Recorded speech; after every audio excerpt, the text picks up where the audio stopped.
ისინი, ვინც ჩვენს თავისუფლებას დაუფიქრებლად გაცვლიდნენ სუფში, გვეუბნებიან, რომ მშვიდობის მიღწევის utopიური გეგმა აქვთ, რომელსაც ჰქვია მშვიდობა გამარჯვების გარეშე.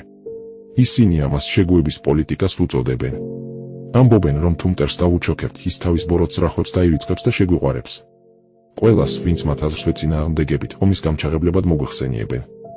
ისინი ამბობენ, რომ ჩვენ რთულ პრობლემებზე მარტივ პასუხებს ვთავაზობთ. კი, ჩვენ გვაქვს მარტივი პასუხი, არც ისე ადვილი, მაგრამ მარტივი. ერთხელ ალექსანდერ ჰამილტონმა თქვა, ერი, რომელსაც საფრთხესთან დაპირისპირება სირცხვილის არჩევა ურჩევნია, სად არის ბატონისთვის და იმსახურებს კიდეც მას. ახლა მოდი, ყველაფერს თავისი სახელი დავარქვათ. არჩევანი მშვიდობასა და ომს შორის საკამათო არ არის, არც ერთ ჩვენგანს სურს ომი, მაგრამ არსებობს მხოლოდ ერთი გარანტირებული გზა, რომ მშვიდობა გქონდეს, და ის შეიძლება მომდევნო წამშივე მიიღო, ამ გზას დანებება ჰქვია. და ოდესმე, როცა მტერი საბოლოო ულტიმატუმს წაგვიყენებს, ჩვენი დანებება ნებაყოფლობითი იქნება, რადგან იმ დროისთვის სულიერად, მორალურად და ეკონომიკურად უკვე დასუსტებულები ვიქნებით.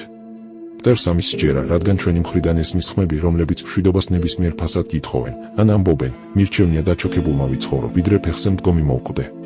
და სწორედ აქედან იწყება ომისკენ მიმავალი ნამდვილი გზა, რადგან ეს ხმები დანარჩენ ჩვენგანს არ წარმოადგენენ.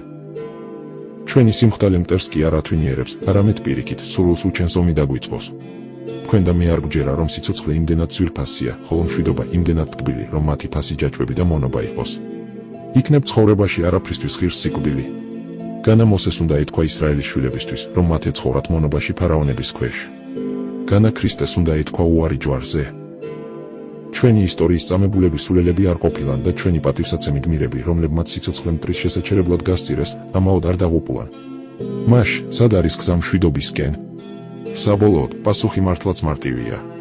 თქვენ და მე გვაქვს გამბედაობა, ხმამაღლა ვუთხრათ ჩვენს მტრებს, არსებობს ფასი, რომელსაც ჩვენ არ გადავიხდით. არსებობს ზღვარი, რომელიც არ უნდა გადაკვეთო.